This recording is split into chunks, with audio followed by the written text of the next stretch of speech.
तीन ज़रई बिल को लेकर, एग्रीकल्चर बिल को लेकर एक तरफ अभी राज्यसभा में बहस जारी है और दूसरी तरफ रियासत हरियाणा में आंदोलन शुरू हो चुका है। किसान लोग सिरसा में, कैथल में और अंबाला और दूसरे ज़िलों में किसान सड़कों पर उतर आए हैं।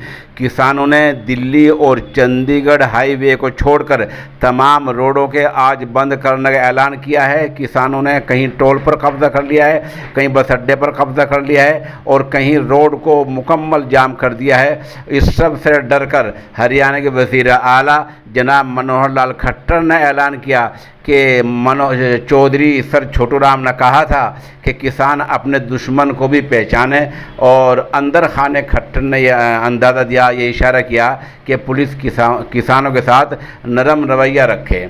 तो एक तरफ राज्यसभा में बहस जारी है, दूसरी तरफ इस ज़रई बिल को लेकर और एग्रीकल्चर बिल को लेकर हरियाणा में आंदोलन किसानों का शुरू हो चुका है। इसमें हम आपको अपडेट रखेंगे। हम कई ज़िलों के आपको 4 फोटो दिखा रहे हैं और एमएसपी क्या है इसके बारे में सोशल इंडिया न्यूज़ पर अलग से शाम को खुसूसी बुलेटिन जारी किया जाएगा।